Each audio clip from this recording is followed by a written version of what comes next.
दोस्तों नमस्कार, मैं बनवारी मेरे यूट्यूब चैनल पे आपका स्वागत करता हूं। दोस्तों आप सभी को पता है कि मुंबई को सपनों का शहर कहा जाता है और मुंबई भारत का सबसे ज़्यादा अरबपति और करोड़पतियों का शहर होने के साथ-साथ में फाइनेंशियल कैपिटल भी है। मुंबई जॉब्स, बिज़नेस और एंटरटेनमेंट में भी सबसे आगे हैं क्योंकि यहाँ पर जो भी लोग आते हैं वो अपने सपनों को पूरा करने के लिए आते हैं। कोई जॉब में अपना सपना पूरा करना चाह रहा है, कोई बिज़नेस को एक अलग लेवल पे ले जाने का चाहता है। एंटरटेनमेंट की दुनिया भी यहाँ पर ज़बरदस्त है। जैसा कि हमने देखा है कि पहले मुंबई बसा, फिर उसके बाद में नवी मुंबई बसा और अब नवी मुंबई के बाद में महामुंबई या थर्ड मुंबई के नाम से एक शहर बसाया जा रहा है। और वहाँ का जो इंफ्रास्ट्रक्चर और एक प्लांट शहर के मुताबिक उसको बसाया जा रहा है। जो चीज़ें अपन को मुंबई में लगी कि मुंबई में ये सारी चीज़ें कंजस्टेड जल्दी हो गया, यूँ मानो ड्रेनेज सिस्टम नहीं है और पानी वाली जो समस्या रही, इन चीज़ों का ध्यान में रखते हुए जो महामुंबई या थर्ड मुंबई बसाया जा रहा है वो एक अलग लेवल पे नया शहर बसाया जा रहा है। और अब बात करें अपन महामुंबई या थर्ड मुंबई के आसपास होने वाले नए डेवलपमेंट, जहाँ पर आपका इन्वेस्ट आने वाले 3 से 5 सालों में 3 से 4 गुना होने की भरपूर संभावनाएं हैं। लेकिन मुझे यूँ लगता है कि कोई भी इन्वेस्टमेंट करने से पहले रियल एस्टेट में कोई फ्लैट आप खरीद रहे हो, कोई प्लॉट आप खरीद रहे हो, कोई लैंड आप खरीद रहे हो, उससे पहले क्या प्रिकॉशंस या सावधानियाँ आपको बरतनी चाहिए, ये आगे आप वीडियो में लगातार बने रहे, मैं आपको बताता हूँ। प्रॉपर्टी में इन्वेस्टमेंट करने से पहले 6 बिंदु ऐसे हैं जिन पे अपने को स्पेसिफिक ध्यान रखना चाहिए। उनमें से पहला बिंदु यह है अथॉरिटी और लीगल। अथॉरिटी और लीगल आपकी प्रॉपर्टी में ये सुनिश्चितता करता है, जैसे बहुत सारी ज़मीन अपन अपने आसपास में देख रहे हैं कि एग्रीकल्चर लैंड है, वो कन्वर्टेबल है कि नहीं है, वो इंडस्ट्रियल है, रेजिडेंशियल है, या फिर वो कोई स्पेशल इकोनॉमिक जोन में आने वाली है, फॉरेस्ट जोन में है, ग्रीन जोन में है। तो किस तरीके से अपन पता करें कि आने वाले समय में वो इन्वेस्टमेंट आपको अच्छा रिटर्न देगा कि नहीं देगा, ये सारी चीज़ें देखने से पहले आपको उस ज़मीन की लीगलाइजेशन चेक करना चाहिए। दूसरा, इन्वेस्टमेंट के साथ साथ में बहुत सारी चीज़ें आपने देखी होगी कि बिल्डर अनाप शनाप फॉल्स कमिटमेंट करते हैं अपने प्रोडक्ट को बेचने के लिए। तो किस तरीके से सुनिश्चितता हो कि आपको जो कमिटमेंट किए जा रहे हैं या बिल्डर जो कमिटमेंट कर रहा है वो समय रहते पूरा होगा कि नहीं होगा, तो इसकी सुनिश्चितता या गारंटी देता है रेरा डिपार्टमेंट, जो हर स्टेट में पाया जाता है।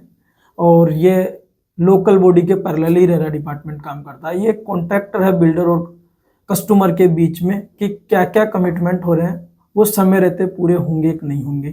तो मुझे यूँ लगता है कि आप जहाँ पर भी इन्वेस्टमेंट कर रहे हो, चाहे वो फ्लैट हो, चाहे वो आपका इंडिविजुअल प्लॉट हो, चाहे टाउनशिप में कोई प्लॉट ले रहे हो, तो रेरा अप्रूव्ड प्रॉपर्टी में आपको पैसा लगाना चाहिए। वहाँ पर आपको चिंता करने की ज़रूरत नहीं है कि आपका समय पे काम पूरा होगा कि नहीं होगा।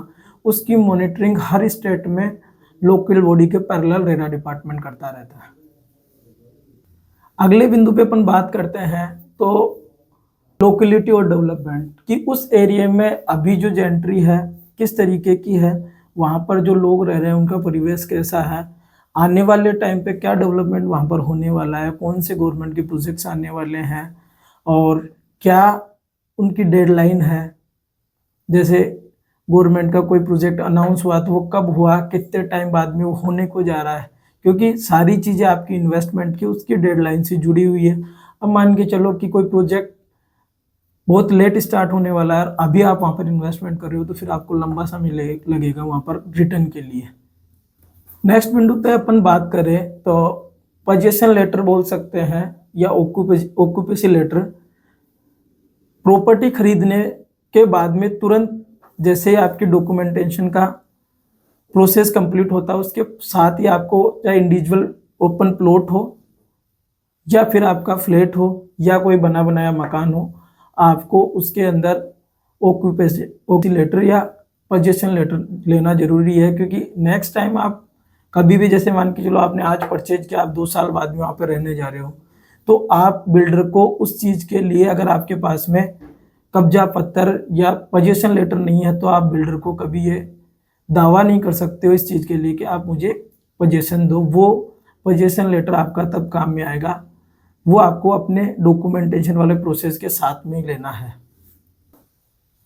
मेंटेनेंस का भी अपन को ध्यान रखना चाहिए, क्योंकि बहुत सारे बिल्डर हैं जो बेचने के टाइम पर बहुत बड़े बड़े वादे करते हैं कि हम इसको रेगुलर मेंटेन रखेंगे, लेकिन एक बार बिक जाने के बाद में बहुत सारे प्रोजेक्ट आपने हर शहर में देखे होंगे कि उनका कोई धनी धोरी नहीं होता है कि उसको रोड को कौन मेंटेन करेगा, पेड़ पौधों की कटाई छटाई कौन करेगा, प्लेग्राउंड्स को कौन मैनेज करेगा। तो आप ऐसे बिल्डर के साथ में जुड़े जो पहले से ये सुनिश्चितता दे रहा है, या तो वो रिटर्न में दे या फिर कोई सोसाइटी एक्ट के अकॉर्डिंग कुछ सोसाइटी फॉर्म करके वो आपको टाउनशिप या आपका प्रोजेक्ट है वो डिलीवर करे। तो वो ये सुनिश्चितता होगी कि आपके टाउनशिप में या आपने जहाँ पर इन्वेस्ट किया है वहाँ पर लोग जल्दी आएंगे, और जल्दी आएंगे तो मेंटेन रहेगा, जल्दी आएंगे तो आपके रिटर्न की जो चांसेज है वो ज़्यादा और कम समय में होंगे।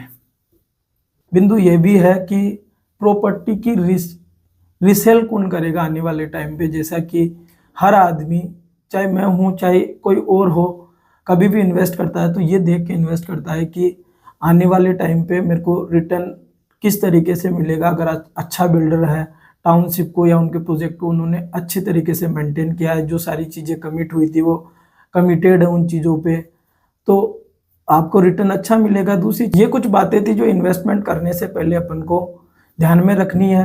दूसरा, रियल एस्टेट से जुड़ी और कोई जानकारी आपको मेरे से चाहिए तो स्क्रीन पे मेरा नंबर आ रहा है, ये नंबर आप सेव कर लीजिएगा। दूसरा, मेरे चैनल को आप सब्सक्राइब करिए प्रतिभा होम्स को। आने वाले रियल एस्टेट से जुड़े हुए अपडेशन आपके पास में पहुंचते रहेंगे।